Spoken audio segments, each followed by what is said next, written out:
All right, Frank, we're back. Number 38 on your list, which has got to be better than number 37. It is The Indian in the Cupboard. The Indian in the Cupboard is a 1995 fantasy film directed by Frank Oz. It stars Hal Scardino, Litefoot, Rishi Bhat, David Keith, Richard Jenkins, Lindsay Crouse, Vincent Kartheiser, Steve Coogan, Sakina Jaffrey, and Nestor Serrano.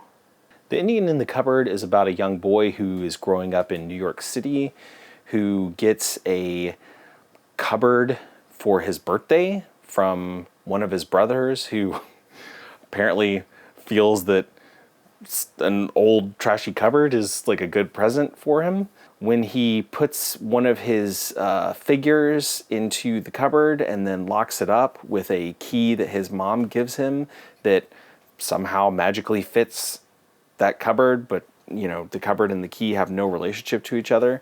When he locks up the figurine in the cupboard and he opens it up back up again, it brings the figurine to life, which opens up a whole number of questions that the film goes on to try and answer for you. Your thoughts on The Indian in the Cupboard are: does it hold up, and could this be made today, or would white people feel guilty for making a fun family film with actual life lessons with a magical cupboard? Wow. That's a good question. That's a relevant question. I mean, I take it from your response that obviously you, as a Native American, are not concerned with anything in this film. I personally didn't see anything particularly questionable in the film. I think that maybe some people, you know, might question the idea that the term Indian is used instead of Native American.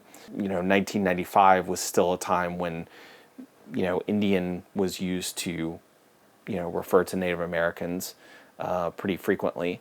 I don't know. I mean, I don't think that there's, to answer your question, I don't think that there's any, I don't really think that there's any like negative portrayal. I do think that the cowboy that is in the movie is very like stereotypical. He's more of a, you know, like a Hollywoodized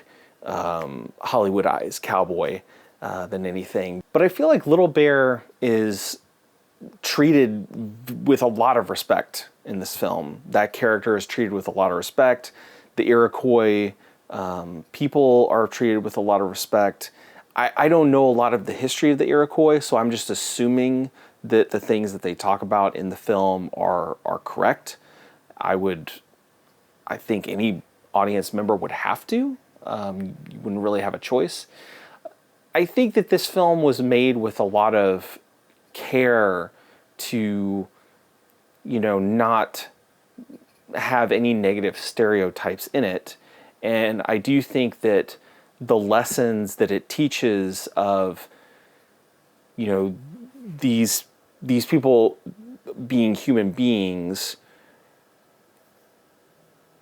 I think that is a great lesson. And I would hate that somebody would choose not to see this film, or maybe refuse to let their child see this film because of, you know, political correctness, I guess. Whether I liked it or not, it was fine. I think it was interesting as an effects showcase. The film was made in 1995, which is 2 years after Jurassic Park. And Jurassic Park was one of the first films to really utilize computer graphics in a big budget way, and had some amazing computer graphics for the time. I think that The Indian in the Cupboard is probably a mix of green screen and computer graphics to fill in any of the stuff that they're having problems with. It molds together very well. It's very believable that, you know, there's these tiny men, you know, that he is putting into the cupboard as figures, and then when he opens it back up, they're real living people, or a real living horse, or a real living, Darth Vader or dinosaur or whatever it is that he's putting into this thing. But yeah, I think that the most important part of the film, which is the overarching lesson, which is like, now that you've given life to these figurines, they are living and they deserve respect. I think that that is a great lesson, and I think that the film, while it doesn't do a great job in, I would say that it does a bit of a clumsy job at getting there sometimes, but once it does get there, it does a good job of like landing that lesson. I think that part of my problem with Indian in the Cupboard was like it never feels like there's any real stakes to anything. Like if you want to take Home Alone for instance, the main character in this movie, Omri, has two older brothers. In Home Alone, Buzz was like this force, and the very limited interaction that, Kevin has with Buzz, it seems very serious. But it's like these kids, in the first scene, it's like they're just like buddy buddies. It's Omri's birthday. They're giving him gifts and smiling and laughing and blah blah blah. And there's never really any point where they are really like hateful to each other or anything like that.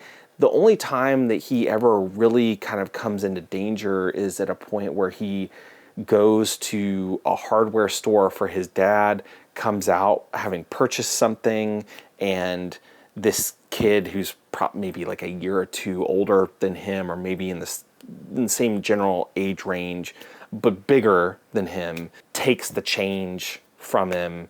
But other than that, it never feels like there's a lot of like stakes in the film. It just feels like you're going from one thing to the next.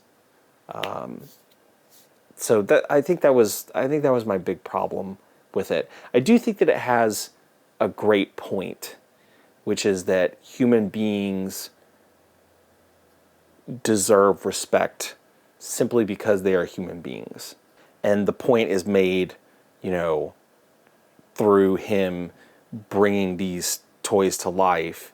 He has essentially given them life through this cupboard, and then one of his friends essentially wants to exploit that, and they both come to the realization that they're essentially exploiting, a real living thing,